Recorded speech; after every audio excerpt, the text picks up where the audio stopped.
군 라이프,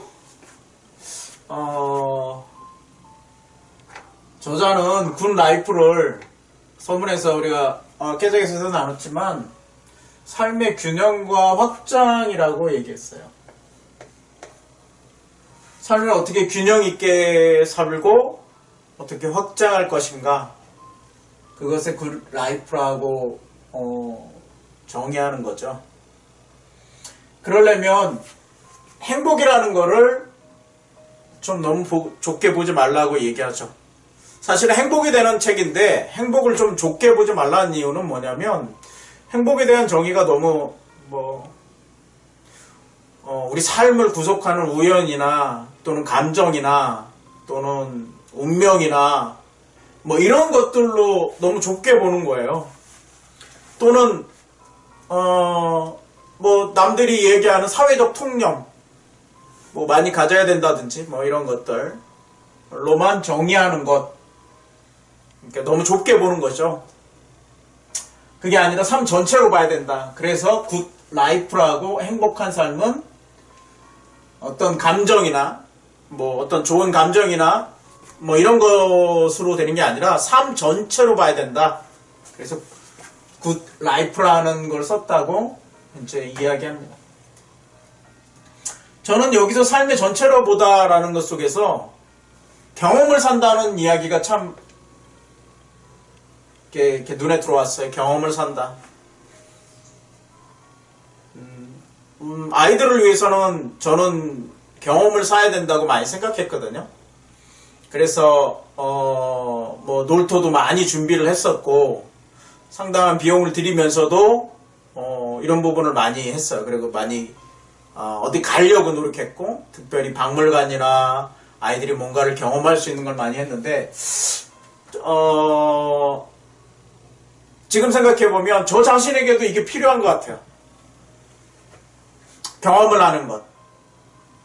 그 경험을 한다는 것은 공간적인 것도 있고 시간적인 것도 있고 사람적인 면도 있겠죠. 새로운 사람을 만나서 뭔가를 하는 것, 이거 나이가 들수록 쉽지 않은 거거든요. 왜냐하면 그 사람들에게 뭔가를 맞춰야 되잖아요. 어느 정도는. 이 부분이 쉽지는 않은 거예요. 이 경험을 산다는 것. 그 중에 하나가 아마도 어떻게 보면, 잠시만요. 그 중에 하나가 이런 모임을 진행하는 것일 수도 있겠죠. 그렇지만 어쨌든 그런 면에 있어서 경험을 산다라는 것을 좀 더 많이 생각해야 되는데, 여기는 뭐냐면 실패의 의미가 좀 있어요. 이제 죄송합니다. 나이 얘기를 해서 저보다 많으신 분들도 있지만 양해해 주세요. 나이가 들면 실패하면 안 된다라는 생각이 강하게 있어요. 그렇기 때문에 경험을 사는 거랑 이게 충돌이 돼요. 실패하지 않는 거는 안전한 길이거든요. 그래서 내가 잘하는 것, 내가 할 수 있는 것, 이런 것들이 갇혀 있는 거죠. 어떻게 보면. 하고 싶은 것을 잘 하지 못하고, 어떻게 보면 하고 싶은 것보다는 해야 하는 것에 더 집중하고 또 그런 부분에 있는 것 같아요. 삶 전체로 보면 내가 그런 부분에 있어서 어떻게 행복했던가 이렇게 보면, 조금 더 생각해보면 지나온 삶을 보면 도전적으로 제가 외국에 가서 혼자 뭐라고 할까요? 물론 의미는 어학연수였지만 거의 젊어서 처음 나가보는 거였는데 굉장히 고생했던 속에서 경험을 산 게 있어요. 그리고 외국을 돌아다니면 항상 박물관을 가서 보고 또 여러 가지 것들을 좀 느끼려고 했던 것, 그런 것들이 참 좋았었지 않았는가, 행복했지 않았는가, 그런 생각을 해보게 됩니다. 그러니까 결국은 이제 이 균형이라는 건 좋은 느낌만이 아니라, 좋은 만족만이 아니라, 이 책에서는 소명이라고 얘기하는데, 소명을 좀 너무 무겁게 얘기하지 말고 주변 행복이라고 좀 얘기하면 좋겠다. 결국은 내 환경이 이제 행복해야 저도 행복한 거잖아요. 이게 제 지론 중에 하나가 그런 거거든요. 우리 아이들이 행복하려면 우리들의 아이들이 살아가는 세상도 행복해야 된다. 다른 아이들도 행복해야 되는 거죠. 단순히 우리 아이들만 잘하면 된다. 요새 뭐 뜨는 드라마 중에 이제 뭐 막장 드라마 있잖아요. 뭐 거기 보면 자기 아이들만 생각하거든요. 실질적으로 자기 아이들을 행복하게 하느냐? 그것도 아니에요. 학대하면서 뭐 자기 아이들을 이제 좀 뭔가를 하면 완전히 그런 아이들은 짓밟아버리는 그런 식의 것들은 정말 행복한 삶으로 갈 수 있지 않을까? 그런 생각을 좀 해보게 됩니다.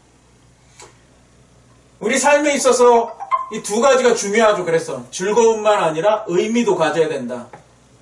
아까 어떤 분이 걷는 즐거움에 대해서 얘기했는데 저는 걷는 게 좀 의무감이 많았어요. 왜냐하면 너무 오래 이제 앉아서 뭔가를 하다 보니까 이게 굳어요. 목도 그렇고 이 근육이 굳어요. 계속 앉아서 뭘 하니까 거북목도 되고 지금 상태도 그렇겠지만 근데 그거를 푸는 길은 걷는 것밖에 없거든요. 가장 걸을 때 이 모든 근육이 이완한대요. 편안하게. 그래서 그런 부분을 볼 때 저는 좀 의무감이 많았어요. 근데 요즘 제가 사진을 찍고 다섯나비 올리잖아요. 그러다 보니까 다시 소소한 행복들이 좀 생긴다고 할까요? 제 주변에 있는 아름다움도 경험하게 되고 그리고 매번 주목하는 것도 똑같은 길이지만 달라지고 그러니까 새로운 세상들을 작은 소소한 세상들을 자꾸 만나가는 거죠. 그런 의미에서 확장도 설명할 수 있지 않을까? 소소하지만 의미 있고 또 그것을 즐길 수 있는 것. 저는 그것이 군 라이프가 아닐까 이런 생각을 해보게 됩니다. 저는 특별히 친구들과 함께하는 시간이 좀 좋은 것 같아요.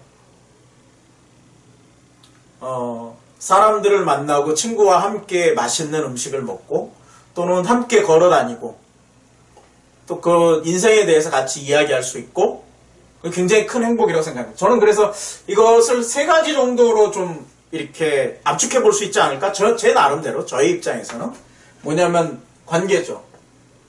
계속 나오는 거죠. 인간이 우리 자기계발서에서 얘기했지만 성공하려면 인맥이 중요하다고 얘기하잖아요.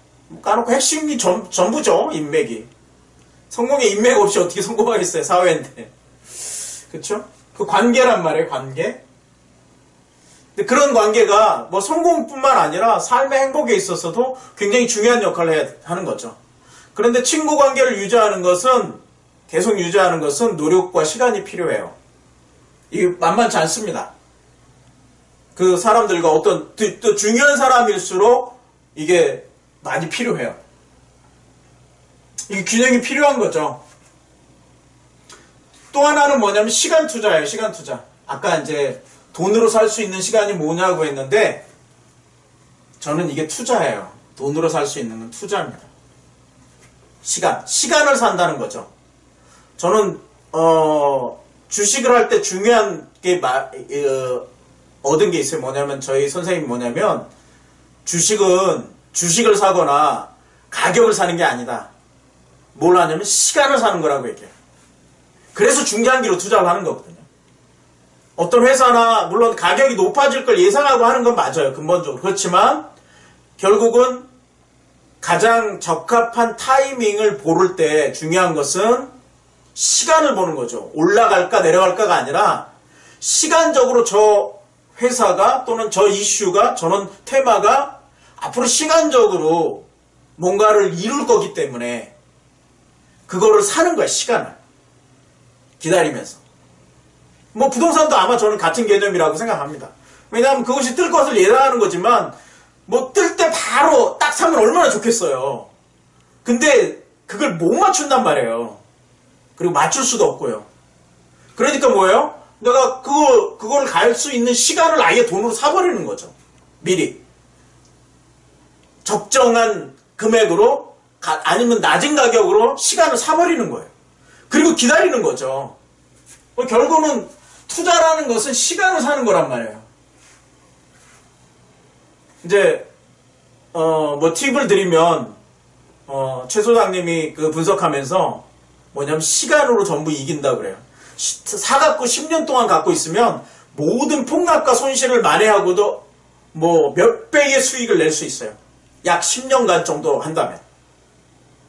무조건 빨리 사갖고 10년간 정도 좋은 회사 1등주 사면 10년간 홀딩하면 이것을 다 이길 수익이 나온대요. 최소 몇십 배가. 결국 시간을 산다는 얘기죠. 투자의 가장 핵심은. 그래서 내가 어떤 시간을 내기도 하고 뭐 어떤 부분을 하는 것도 투자이지만 결국은 인생에 있어서 중요한 삶의 군 라이프 중에 시간을 투자하는 게 가장 중요한 부분 중에 하나가 아닐까 좀 생각을 해보고요. 뭐 또 하나는 이제 삶의 균형과 확장이니까 이거 없이는 투자 없이는 또 우리가 긴 수명에 대해서 긴 삶에 대해서 굉장히 군 라이프가 될 수 없는 거니까요. 그래서 여러분 될 수 있으면 좀 관심을 가지시고 배우시면 좋겠고 뭐 내년에는 굉장히 주시장도 좋고 경제도 굉장히 좋아질 겁니다. 갑자기 그동안 눌러뒀던 게 폭발할 거니까. 그래서 꼭 배우시고 뭐 그래도 내년까지 가려면 몇 개월 더 있어야 되잖아요. 열심히 배우셔서 남들이 뭐 좋더라 이렇게 해갖고 귀만 얇아서 뭐 했다가 망하지 마시고 자기의 삶에서 자기가 결정할 수 있는, 그렇죠? 자신의 결정이죠. 자신의 결정. 자신이 결정해서 균형과 삶을 이루는 것이 군 라이프니까 투자도 마찬가지라고 생각합니다. 세 번째는 소소함의 문제라고 생각해요. 소소함. 소소함을 간과하지 마십시오. 소소함을 잃으면 큰 것도 잃어요. 중요하고 큰 것도 잃을 수 있어요. 소소함을 잃으면. 이런 거죠. 관계가 왜 실패해요? 소소한 것들에 의해서 마음이 상하는 거거든요. 그리고 소소한 즐거움도 관계 가운데 있어야 되는데 소소한 즐거움이 없다는 거는 뭐냐면 의무감만 낳게 되는 거예요. 관계에서도 그렇죠. 그리고 제가 투자에서도 그랬잖아요. 소소하게 해보시라고. 소소하게 해봐서 연습이 충분한 된 상태에서 결정을 하는 연습들을 해가야지 그냥 큰 것을 가지고 덜컹 해버린 건 도박과 비슷한 거라고 그랬죠. 그것만이 아니죠. 삶의 일상의 소소함이 없이는 삶이 무료하고 재미가 없는 거죠. 제가 왜 다양한 것들을 그냥 다섯 나비에서 하겠어요? 그냥 저는 제가 즐기는 방식을 하는 거예요. 여러분께 뭘 가르쳐 주고 싶고 뭘 그런 게 아니라 제가 이런 거를 그냥 즐기는 거죠. 독서도 마찬가지죠. 독서의 소소함이 없이 독서를 읽는데 막 내가 해야만 되고 이거는 뭐 반드시 해서 뭘 해야 된다 이러면 너무 힘든 거예요. 그냥 읽고 재미있고 여러분들 신경질 내시겠지만 저는 쉬러 책방 가거든요. 그냥 가서 쉬어요. 어쩔 때는 책도 안 읽어요. 가갖고 그냥 이렇게 쭉 돌아다 보는 거죠. 이렇게 쭉 돌아보고 저런 게 있네? 저런 책도 있네? 그리고 책 냄새 너무 좋다. 그리고 이제 옆에 이제 좋은 카페 있으면 가서 차 한잔 마시고. 책방에서 쉰다 그러니까 어떤 분이 막 욕을 하려고 하시는 것 같던데. 소소함이란 말이에요. 소소함. 책도. 그리고 굉장히 인사이트를 두거나 또는 내 감동 있는 책을 만났을 때의 소소한 기쁨이 굉장히 커요. 그런 걸로 여태까지 책을 많이 읽게 된 거죠. 이거 없이는 많이 못 갑니다. 점차 생각해보니까 저도 이런 것들을 때로는 잃고 있었다는 거죠. 결국은 확장인데, 삶의 균형과 확장이 제일 먼저 해야 될 건 생각이죠. 삶의 확장되기 위해서는 결국은 생각을 확장해야 되잖아요. 이처럼. 그래서 공간을 바꿔보고, 시간을 바꿔보고, 어떻게 보면 사람을 바꿔보고, 네. 그래서 단톡방도 계속 이런 정리를 하고 막 이렇게 하는 거예요. 어떻게 보면. 뭐 이렇게 보다 보니까 저는 이거 세 가지를 다 하고 있네요. 이사도 해보고. 예. 또 시간도 바꿔보고. 그래서 여러분도 삶 속에서 이런 지침이 이게 이제 이분이 정리한 거예요. 그러니까 이걸 참고해서 나에게 적용할 수 있는 것이 무엇인지 이런 부분들을 잘 정리해서 실험해보고 시행해본다면 그것 또한 이제 즐거움이니까 뭐 꼭 뭐 잘해야 된다 못해야 된다 이게 아니라 해보고 경험하는 것 우리가 젊어서만 해야 된다는 것이 아니라 우리 삶에서도 그렇게 해서 점차 뭐 실패가 아니라 경험이 중요한 거니까 거기에 비중을 두고 한다면 좀 더 나은 삶, 행복한 삶을 살 수 있지 않을까 그런 생각을 해보게 됩니다. 오늘 정리는 여기까지 하겠습니다.